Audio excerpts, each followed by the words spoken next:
Hello दोस्तों, welcome to financial tips academy. आज के अपने इस वीडियो में हम लोग डिस्कस करने वाले कि निफ्टी 50 ने कहाँ से बाउंस बैक लिया, क्यों लिया, क्या रीज़न रहा है। ओके, और जो भी हम लोगों ने लास्ट वीक हम लोग जो डिस्कस किया था बेस्ट 5 स्टॉक, यहाँ पर आप देख सकते हैं best 5 stock for long term investment. ठीक है, कहाँ से वो सपोर्ट ले रहा है, ठीक है, और एसआरटी की वैल्यू कहाँ रही और कहाँ से कहाँ मतलब किस किस स्टॉक्स में इन बिटवीन हम लमसम कर सकते थे, उसके बारे में हम लोग डिस्कस करते हैं। अगर आप बिगनर हैं तो भी आपको इस तरह के स्टॉक्स अपने पोर्टफोलियो में रखना चाहिए और शुरुआत यहाँ से करनी चाहिए। और एक सिंपल मेथड से शुरू करें, एसआरटी वैल्यू से भी कैलकुलेट करके आप फंडामेंटली स्ट्रॉन्ग स्टॉक्स में इन्वेस्टमेंट शुरू कर सकते हैं। ठीक है, तो चलिए शुरू करते हैं अपने इस वीडियो को। आगे बढ़ने से पहले अगर आप मेरे चैनल पर पहली बार आए तो सब्सक्राइब करें और बेल आइकन प्रेस करें ताकि लेटेस्ट वीडियो का नोटिफिकेशन आपको मिलता रहे। तो सबसे पहले हम लोग निफ्टी 50 के चार्ट पर आ जाते हैं। फ्राइडे का सेशन देखें, बहुत ही ज़बरदस्त बाउंस बैक मिला था। ठीक है, लगातार 1 2 3 4 5 ट्रेडिंग सेशन डाउन रहा है ना, लगभग 7 रहा था। यहाँ से अगर हम कैंडल को काउंट करेंगे तो 7 सेशन के बाद इसने बाउंस बैक दिया था। ठीक है, तो इसका थोड़ा चार्ट बड़ा कर लेते हैं। यहाँ पे मैंने 4 मूविंग एवरेज लगा रखा है, 50, 200, 150, 100 एंड 50। ठीक है, सिंपल मूविंग एवरेज लगा रखा है, कोई भी एक्सपोनेंशियल यहाँ पे यूज़ नहीं किया है।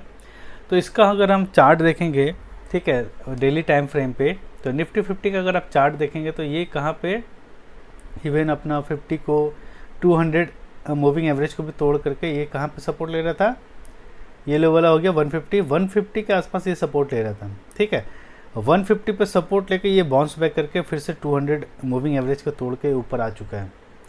अब यहाँ पे अगर फिर से ये गैप डाउन होता है और 200 मूविंग एवरेज को डाउन मतलब कट करके नीचे आता है तो फिर थोड़ा सा मार्केट में वीकनेस आएगा। ठीक है, तो इसका अगर आप एसआरटी वैल्यू भी कैलकुलेट करना चाहेंगे, जैसा कि हमने बताया था, चार्टिंग के वेबसाइट पे जाएंगे, चार्टिंग पे चले जाएंगे। ठीक है, ये 13 EMA हो गया, तो चार्टिंग के वेबसाइट पे चले जाइए आप सीधी चार्टिंग। ओके, तो यहाँ पे आप निफ्टी सर्च करें और इसका एसआरटी वैल्यू अगर आप कैलकुलेट करना चाह रहे हैं तो यहाँ पे डेली टाइम फ्रेम पे ले लेंगे हम लोग। ठीक है ना, क्योंकि हमें डेली टाइम फ्रेम लेना है। और 124 सिर्फ एक मूविंग एवरेज सेलेक्ट कर लीजिए, बाकी सबको हटा दीजिए। ओके, यहाँ पे बाकी सबको हटा देंगे और एक सिर्फ सेलेक्ट करेंगे 124 SMA के लिए, सिंपल मूविंग एवरेज लेंगे। तो ये कॉन्सेप्ट बहुत ही ज़रूरी है, इसको अगर आप समझ लेंगे तो आप जो भी फंडामेंटल स्ट्रॉन्ग स्टॉक है उसमें कहाँ पे एंट्री करना है आपको पता चल जाएगा।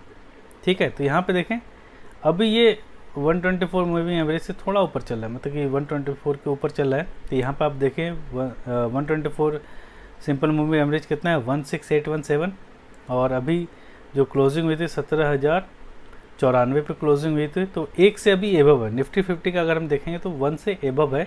ओके, तो इंडेक्स में अगर आप इन्वेस्ट करना चाह रहे हैं, इंडेक्स फंड में, इंडेक्स ETF में, तो उसमें अभी थोड़ा वेट करेंगे लमसम के लिए।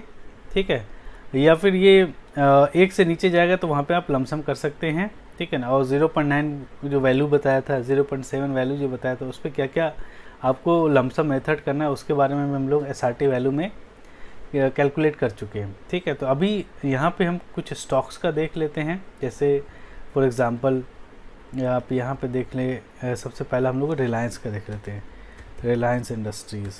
ओके,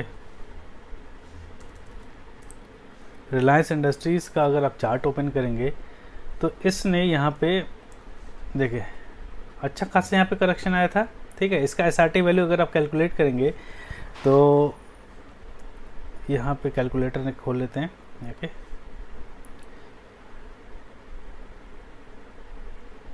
जस्ट अ मोमेंट, यहाँ कैलकुलेटर है। ओके, तो इसका वैल्यू कैलकुलेट करें। 124 SMA is 2565 and current market price 2378, तो 2378 डिवाइडेड बाय 2565 कर दीजिए, 2565। ओके, 0.92।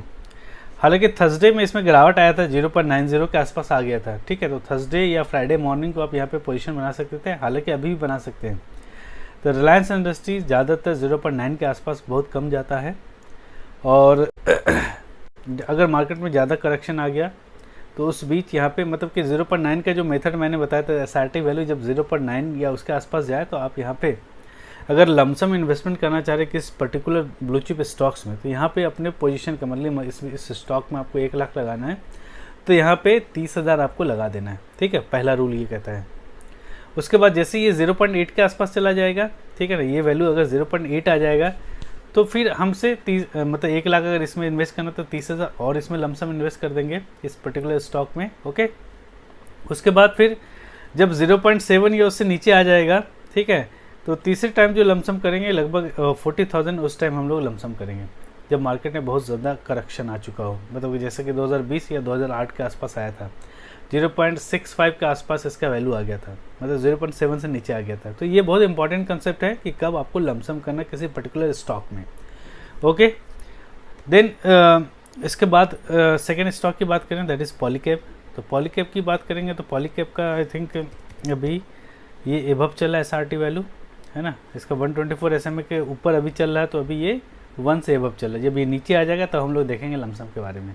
ठीक है, उसके बाद देन एशियन पेंट का हम बात करेंगे। एशियन पेंट जो 5 स्टॉक्स बताया तो उसमें से एक एशियन पेंट भी था, ठीक है ना। इस एशियन पेंट का अभी भी देखिए ये अभी काफ़ी ऊपर चल रहा है, तो अभी लमसम के लिए हम वेट करेंगे। ओके, अगर मंथली SIP आप करना चाह रहे हैं तो हर एक महीने 1-2 स्टॉक आप जो खरीदना चाहते हैं वो खरीद सकते हैं, जो बिगिनर्स हैं। ठीक है, जो बिगिनर्स है जो चाहते हैं कि कुछ 1-2 स्टॉक्स हर महीने खरीदना चाह रहे हैं SIP के तौर पे, 4-5 स्टॉक का पोर्टफोलियो बना ले, लाइक रिलायंस इंडस्ट्रीज़ हो गया, है ना, और पॉलीकैब हो गया, एशियन पेंट हो गया, पीडीलाइट इंडस्ट्रीज़ हो गया।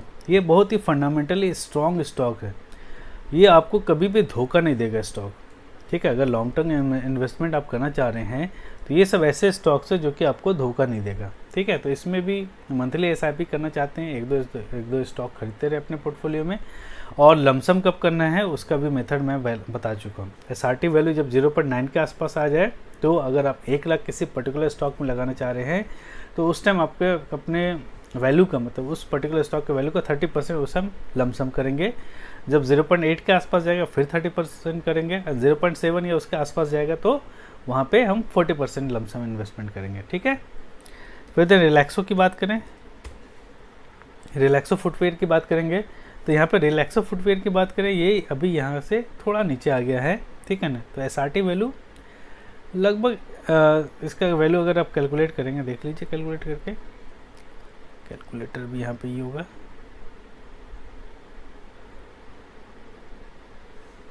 कैलकुलेटर। ओके, तो इसमें अगर हम वैल्यू यहाँ पे पुट करेंगे, क्या होता है, close price divided by 124 SMA, तो 1007 डिवाइडेड बाय 1021 कर दीजिए, क्योंकि राउंड फिगर लेना है, 95 है तो 1021 कर देंगे।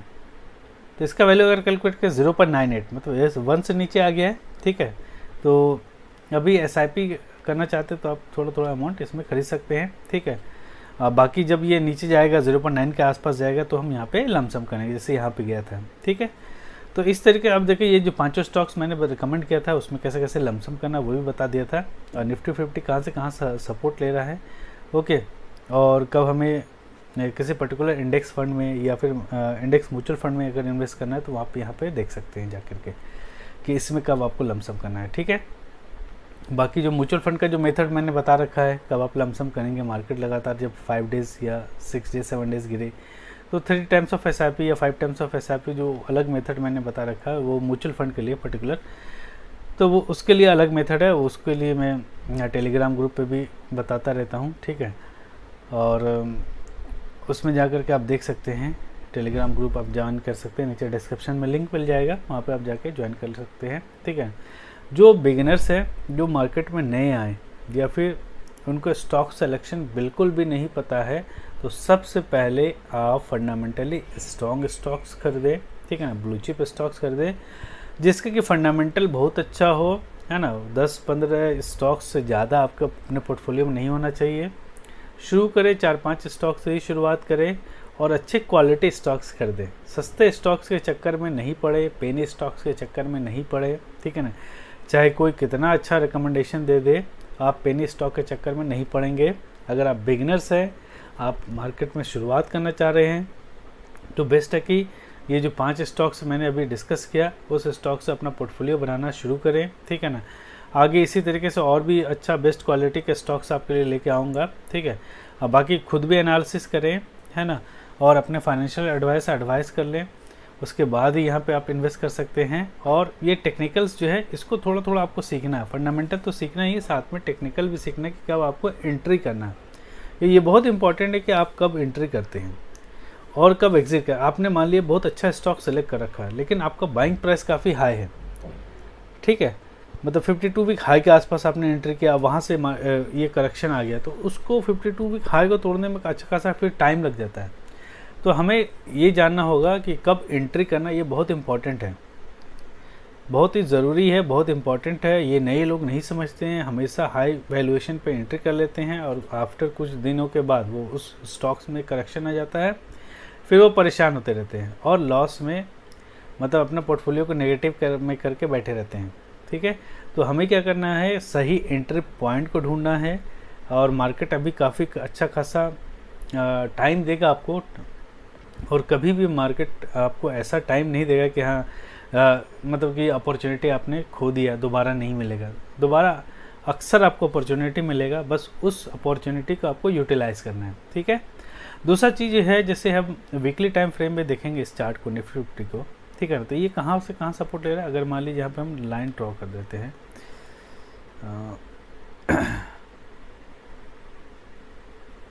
देखिए ये देखिए सिंपल कंसेप्ट है सपोर्ट एंड रेजिस्टेंस का।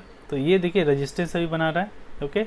इस लाइन को अगर आप ड्रॉ करेंगे तो ये वैल्यू आ रहा है अभी 17,090 के आसपास, ठीक है। तो ये जो वैल्यू आप देखें 17,700। तो ये वीकली टाइम फ्रेम पे इस वैल्यू को जब तक ये रेजिस्टेंस को तोड़ के ऊपर जाएगा नहीं, ठीक है। यहाँ पे क्या हो रहा है, सेलर बैठे हुए, बहुत ज़्यादा एक्टिव है सेलर यहाँ पे जैसे ही जा रहा है इस लाइन को टच कर रहा है तो सेलर क्या बहुत ही हैवली यहाँ पे सेल करना शुरू कर दे रहे हैं। जब तक इस रेजिस्टेंस को ये तोड़ करके निफ्टी 50 ऊपर जाएगा नहीं तो मार्केट में दोबारा बुल रन आएगा नहीं। तो हमें थोड़ा वेट करना है, अगर दोबारा बुल रन के लिए वेट करना चाह रहे हैं तो, या फिर किसी पर्टिकुलर स्टॉक से आप निकलना चाह रहे हैं तो, ठीक है। तो हमें अगर या फिर लॉन्ग टर्म स्टॉक का पोर्टफोलियो बनाना है तो ये आप यहाँ पे आपको अच्छी खासी अपॉर्चुनिटी मिलती रहेगी, ठीक है। दूसरा चीज़, मूविंग एवरेज के कंपैरिजन में अगर हम बात करें तो इसने 50 डे मूविंग एवरेज को, सिंपल मूविंग एवरेज को वीकली टाइम फ्रेम में तोड़ करके यहाँ पे सपोर्ट ले रहा है या फिर 50 के आसपास ले रहा है, ठीक है ना। दूसरा सपोर्ट यहाँ पे जो गिरावट आई थी अच्छी खासी, ठीक है ना, कहाँ पे लिया था, 100 डे मूविंग एवरेज पे सपोर्ट लेके ये फिर वापस बाउंस बैक हुआ था। तो वीकली टाइम फ्रेम पे आपको ये 2 मूविंग एवरेज या फिर इवन 200 भी आप देख सकते हैं, ठीक है। लेकिन अब हमें देखना है कि वो जो पर्टिकुलर इंडेक्स है या पर्टिकुलर स्टॉक है वो कहाँ से सपोर्ट लेकर के बाउंस बैक कर रहा है, ठीक है। तो वीकली टाइम फ्रेम पे ये जो मूविंग एवरेज है बहुत परफेक्टली काम करता है, यहाँ पे आपको एक्यूरेसी ज़्यादा अच्छी खासा मिलेगी। और अगर आप लॉन्ग टर्म इन्वेस्टमेंट के लिए पोर्टफोलियो बनाना चाहते हैं तो यहाँ पे आपको पता चलेगा कि पर्टिकुलर स्टॉक कहाँ से बाउंस बैक लेगा। फॉर एग्जांपल जैसे मान लीजिए आप रिलायंस इंडस्ट्रीज़ का ही ले लीजिए, ठीक है। तो रिलायंस इंडस्ट्रीज़ का सपोर्ट कहाँ ले रहा है, वीकली टाइम फ्रेम पे 50 के आसपास बार बार नीचे जा रहा है, फिर ऊपर जा रहा है, नीचे जा रहा है, इसका देखें, ठीक है। यहाँ पे देखिए 200 तक भी गया था, ठीक है। 2020 का 23 मार्च में तो खैर मार्केट काफ़ी ज़्यादा गिरावट आया था 2020 में, कोविड के दौरान के बाद के। तो यहाँ पर अच्छा खासा गिरावट आया, तो यहीं पर आपका इसका जो SRT वैल्यू है 0.65 से 0.7 के बीच आया था, ठीक है ना। कैलकुलेट करेंगे तो आपको पता चल जाएगा। तो यहाँ पे अच्छा खासा लमसम का आपको टाइम मिला था, फिर उसके बाद ये ऊपर गया, फिर कहाँ पे सपोर्ट ले रहा है बार बार, 50 मूविंग एवरेज पे, 50 मूविंग एवरेज सपोर्ट ले रहा है। उसके बाद फिर नीचे गया, उसके बाद फिर कहाँ से सपोर्ट लिया, 100 के आसपास। तो यहाँ से सपोर्ट लेके बाउंस बैक कर रहा है। कोई भी स्टॉक से, पर्टिकुलर स्टॉक को आप वीकली टाइम अगर लॉन्ग टर्म के लिए इन्वेस्टमेंट करना चाहते हैं तो वो देखें कि वहाँ से कहाँ से ये सपोर्ट लेके बाउंस बैक कर रहा है और कहाँ पे आपको लमसम करना है, वो SRT वैल्यू से भी आप कैलकुलेट कर सकते हैं। और दूसरा चीज़, आप यहाँ से वीकली टाइम फ्रेम पे ये 4 मूविंग एवरेज आप लगा के चेक कर सकते हैं, ठीक है। सिमिलरली अगर आप रिलैक्सो फुटवेयर का देखें, ये काफ़ी दिनों तक कंसोलिडेट किया था, ठीक है। तो ये इसमें वीकली टाइम फ्रेम पे ये कहाँ जा रहा था, हमेशा 50 पे ये सपोर्ट ले रहा था, 50 यहाँ पे, लेकिन 50 को तोड़ा और इवन 100 को भी तोड़ा, ठीक है ना, वीकली टाइम फ्रेम पे। फिर यहाँ से बाउंस बैक किया था, फिर अभी नीचे चल रहा है। ओके, तो इस तरीके से आप देख सकते हैं कहाँ से ये सपोर्ट ले रहा है, ओके, कहाँ से बाउंस बैक करेगा। तो इस तरीके से आप देख सकते हैं। तो चलिए आप इसी तरीके सारे स्टॉक्स का आप इसी तरह पांचों स्टॉक्स का आप देख सकते हैं, ठीक है, और कहाँ से ये बाउंस बैक कर रहा है। देन एसआरटी वैल्यू के हिसाब से आप यहाँ पे लमसम कर सकते हैं, ठीक है। तो अभी रिलायंस में लमसम का मेथड बन रहा है एसआरटी वैल्यू के हिसाब से, क्योंकि 0.9 के आसपास आया था।